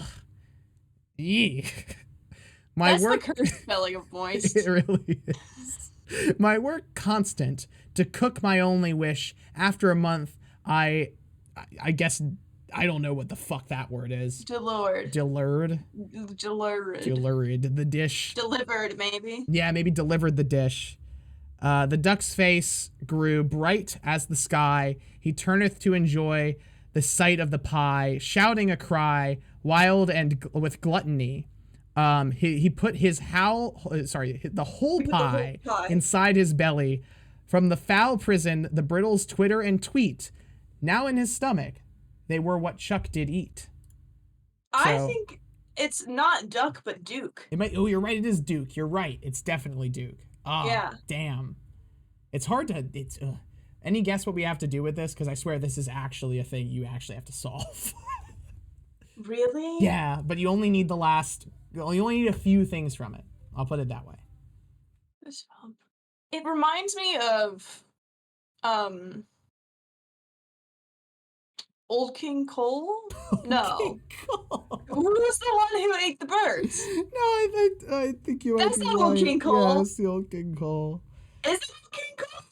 No, he called for his pipe and he called for his bowl and he called for his Fiddler's 3. That's Old King Cole. What do I know? It's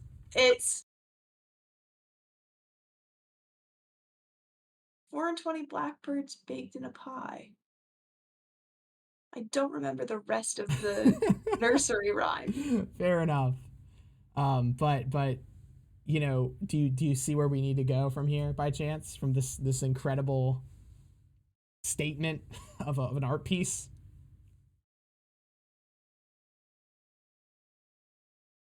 Hi.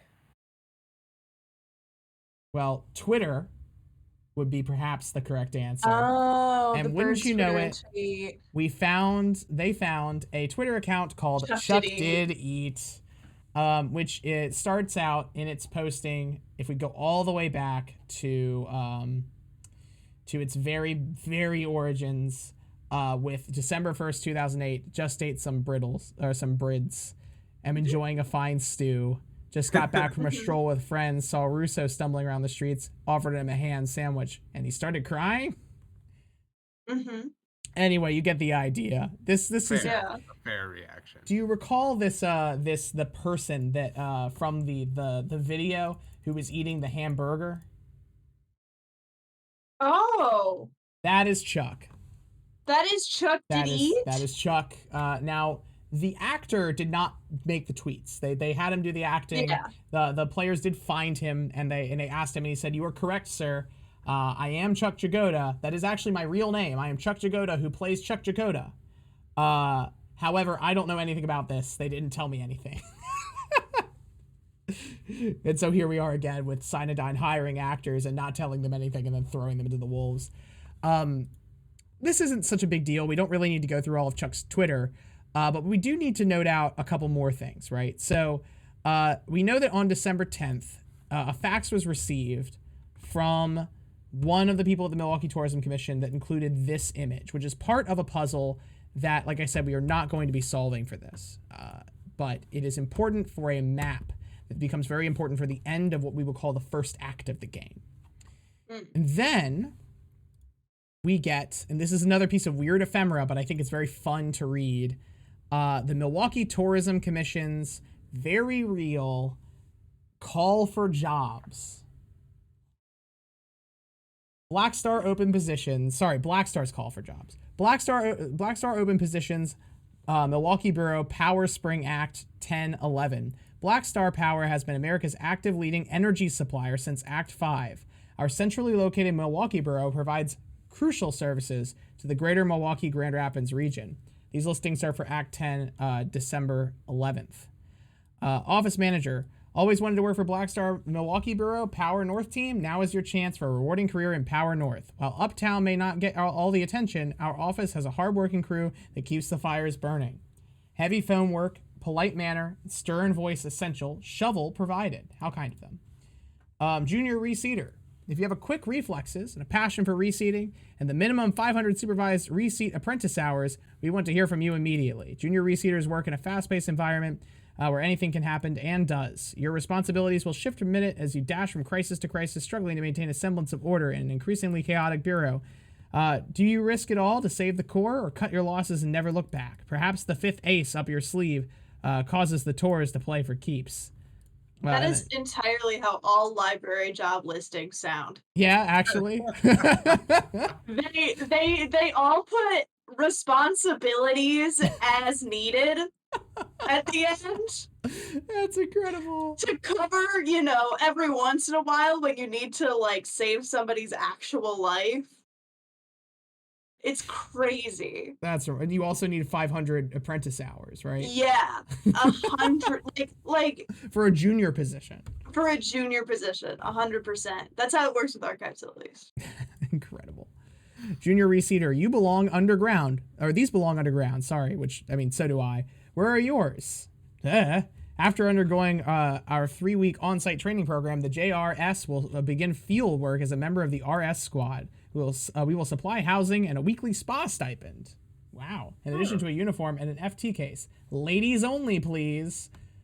This one's for the girls. This one's for the girls. Note the difference between reseater and reseater. So some gendered language, I suppose, is what we're critiquing here. We have the next ones. Black Star Sport, Catch the Wave. These listings are current. Senior Power Lifter, accounts receivable. The Senior Power Lifter accounts receivable reports directly to the VP of Accounts. Duties include powerlifting, 100 GPS plus, light phone work, presentation support. The ideal candidate will have 3 years of powerlifting experience in an accounting environment, which makes Robert perfect for the job. Since I know your favorite two things are accounting and powerlifting. Yeah. But not necessarily in that order. Starting for the Milwaukee Black Star Hoopsters. So I guess we don't have the brewery or the Bucks in this world. That's incredibly sad, but I could also do this job. Pining for the thrill of the hardwood, which let's just take that sentence. Just pining for the 100%. thrill of the hardwood. Oh, how did you know me 100%. so well? They just get me. They just get me. Here in Cream City, pining for the hardwood. Pining for the hardwood in Cream City. 100%. The gaze of the crowd, hoop it up with Milwaukee's Black Star Hoopsters. Milwaukee's second most popular basketball group. I mean, okay, maybe they still exist. The Bucks do still exist then. And they're just this is the second most popular. Due to the budgetary constraints, this year's tryouts have been greatly simplified. Just mail us a picture of yourself holding a basketball to info@thisismilwaukee.com. I do not know if anybody sent them an email with holding a basketball. I'm sure they did. The winning entrant will not only secure her spot on the team, but also have her picture sent to the hated rivals, the Milwaukee Fabrizio Hoopers. Oh, the reason this is the second most popular team is because it's women's basketball. Oh, well, that's clever and smart. Yeah. And more gendered commentary. So try to look tough and mean, like you're ready for a fight or a big dinner. Only hoopsters 18 and older may apply. See you on the court, in quotation marks. And then, of course, starting forward, the Milwaukee Tourism Commission Black Star Ice Dogs, brought to you by Fabrizio's. Longing for the zazz of the ice, the roar of the pucks, skate it up with the Milwaukee Tourism Commission Black Star Ice Dog, brought to you by Fabrizio's, Milwaukee's third most popular hockey group. Last year, the Ice Dogs made it all the way to the first round of the Active America Cup, where they were edged out by the Duluth Hockey Masters. Due to the budgetary concerns, this year's tryouts will be conducted by standardized test. Dual applications to the Hoopsters and Ice Dogs are discouraged but permitted. See you on the court, in quotation marks, again. I mean, we've got pining for the hardwood. We've got edging. This is truly Cream City. Yeah. Oh man, second base is the next choice. So not quite all the way. For the Black Star Brewers, this year will be the year the Brewers win it all. Must have glove, shoes, unpaid. At which point then, a little ASCII art of Cool Dog. So more world building here, right? We get more of a sense of the jobs that people are being asked to do, and an unpaid capacity, and also the genderedness of them. I think sports being something that is so important here is also interesting. Yeah. That like the privatization of Milwaukee has not removed the essential quality of having the sports teams. Yeah, well, like the sports seems so, like, the variety of sports that are played in the US seems very US specific, with like hockey and basketball. I personally think are like, those are the two sports that, actually people cared about.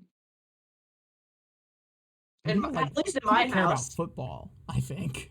People also care about football, I guess. But in my house, it was basketball, and then it was hockey. Well, we are close to Canada, so. Yeah. Yeah. But yeah, just more on the pile of interesting stuff. So we're gonna move over to Chuck Jagoda next.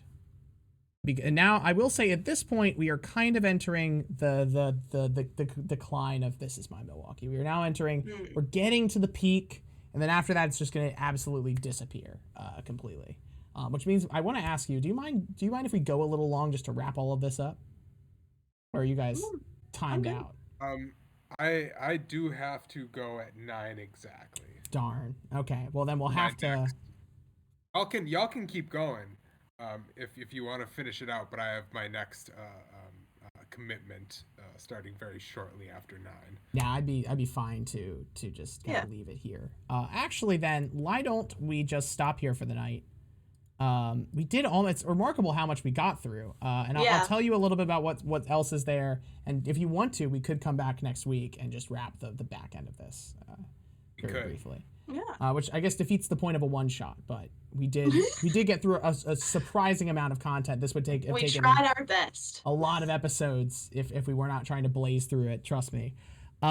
So we get a long form cryptogram, which leads to the actual thing that my research is about, which is about one dead drop at Cafe Gratitude and how absolutely monstrously wrong it goes.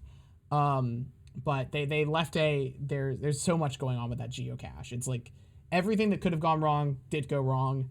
I think Marn said essentially that thing as well on the Argonauts, that it is perhaps the worst geocache in all ARG history. It's certainly Well, it's not like somebody died, right? I mean, certainly there may be something worse. The cops were not called. I don't know of an ARG where a geocache led to the cops being called, but I wouldn't be surprised if one existed or will exist at some point. But no, things just went terribly, terribly wrong, and they were nearly not recovered at all, and they just got extremely lucky. After that, we get the rest of the map that comes together. Then a LARP happens, which we do have the full footage of the LARP, a substantially lengthy LARP, in fact. And then after that, everything goes right downhill. And there was apparently they wanted to do something else. There's so much groundwork laid for more, and then it just, like I said, just disappears. And I think I can't remember what source I had on this, so don't call me to it. I'll try to get it for next week's stream. But there are a lot of indications that somebody may have approached them for a TV deal. And so my personal pet theory is that what happened is that this got substantial traction and was well produced enough that somebody approached them for the Cyanodyne for a TV deal, and part of that contractual agreement, part of that discussion was to shut down the game for a period of time. And I think the TV deal fell through, and the game was never picked back up. That's my guess as to what happened. But some interesting things start happening towards that decline. There was clearly like a narrative thrust they were moving towards. And they also had kind of increased the budget of the graphic design department as well. So you get some really cool graphics in the last part of it as well. But yeah, again, we can wrap this up in like an hour-long stream next week and maybe do some Black Watchmen with it, which is an interesting pairing. What do you think? I've shown you've seen about a month of This Is My Milwaukee in game time. What's the thought process on it? How do you feel? I mean, they put so much into the world building and the construction of an environment that is in a very tongue-in-cheek way is definitely not Milwaukee. And I know that you said earlier that they picked Milwaukee because they didn't know anything about it, which there are some coincidences here between the kinds of things that they're talking about and society and culture and stuff in Milwaukee, but they just go into such detail in terms of starting things off with the video and laying out the premise and then following up with all of these significant documents. These aren't just little things that were just kind of thrown together. These are significant documents with a ton of thought put into them. And so they just do a tremendous job of putting this together and compiling something that's really compelling. And it's definitely a shame that it didn't go anywhere after a certain point. Yeah, no, the fact that all of this happened so far, like in 1 month, is crazy to me. Yeah, because it seems like so much. The specific day we're on, I just want to point this out, is December 11th. The ARG started on November 21st, so we're not even a month in.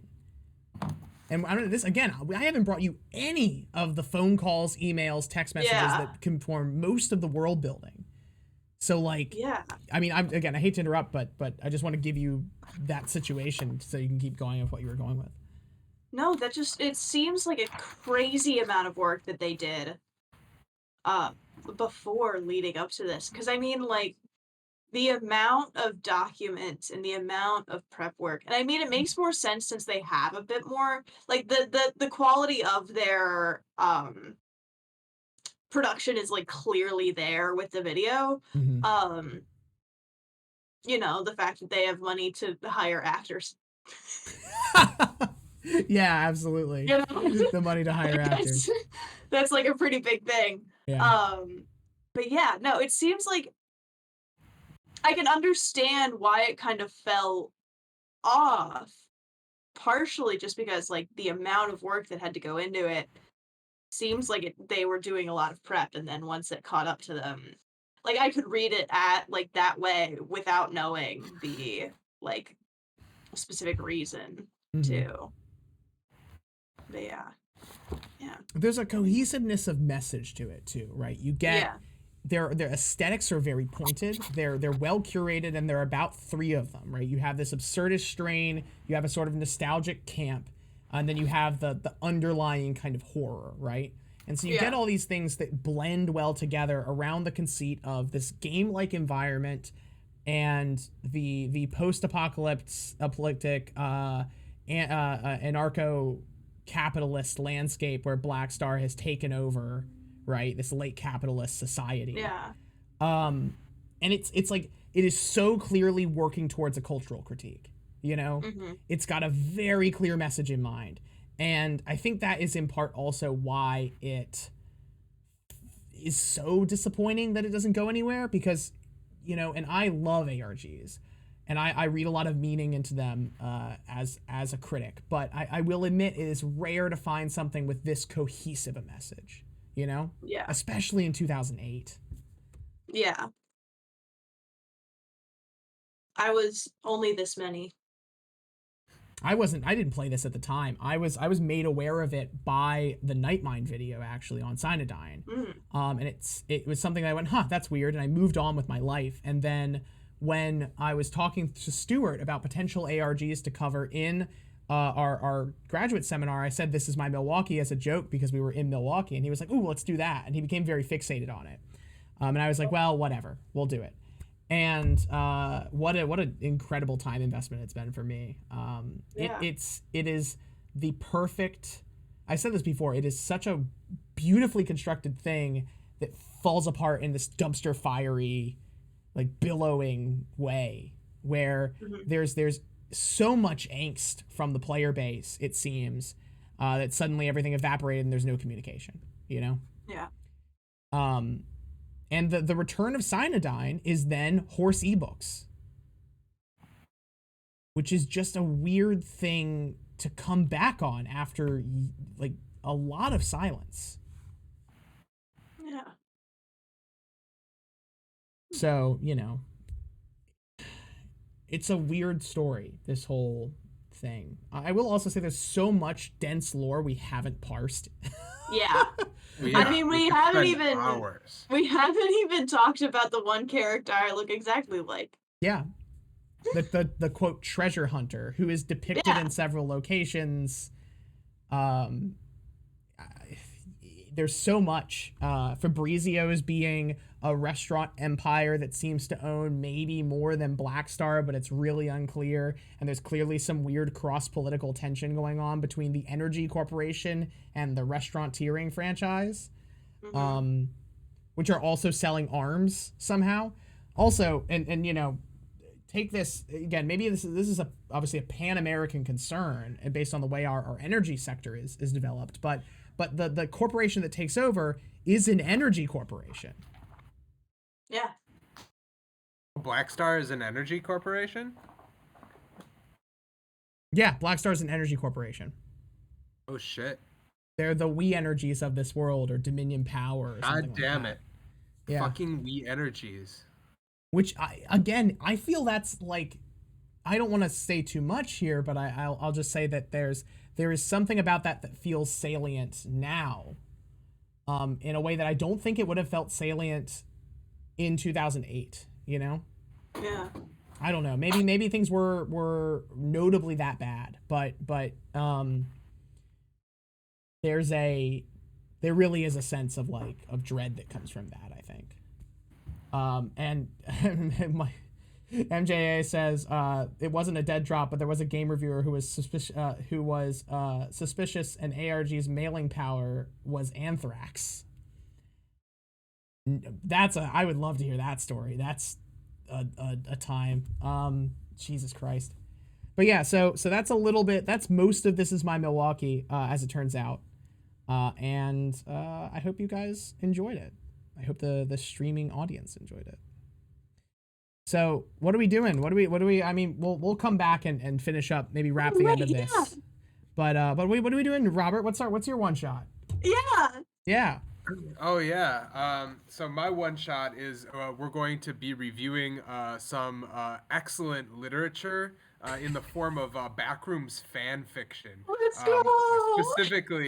Specifically printed Backrooms fan fiction. Oh my god. Which I have, this is self-published material, and I've got a whole stack of it here and at my house. So we're gonna be going through some of the finest the finest backroom fan fiction, including, hopefully, fingers crossed, I'm trying to get my hands on the Backrooms romance erotica Oh novel. God. Come on, we gotta. And it's out of print, but I'm trying to contact the guy Oh my that wrote gosh. it in order to try to acquire a copy, because I think it would be remiss. We need wouldn't to it, read it. How could we if do we didn't? print Backrooms fan fiction without the erotica? Yeah. Well, I'll have to Right. put a content warning on that stream. That's remarkable. No, yeah, we will put a content warning on most certainly. But I mean, yeah, so we're going to be reviewing some Backrooms fan fiction and just kind of going over. We'll do a little premise of what the Backrooms is. I'm sure many of the people that are watching are familiar with the Backrooms. But then we'll just dive right into the fan fiction and how that departs or I'm builds on so excited. the world that has been constructed, which, and the Backrooms, talk about world building. This is one of the most expansive imagined worlds that's ever been created. It's just huge, massive world building project. And we're gonna cut into a very obscure corner of this world building project. And I tell you, our friend Michael Schurman, man, we're gonna read him to filth. Let's Hell go. yeah. Well, that's not a clippable moment for us to send out as a thing. We'll send that straight to C21. I'm sure they'll give us so much money. They'll be like, here's like at least $20.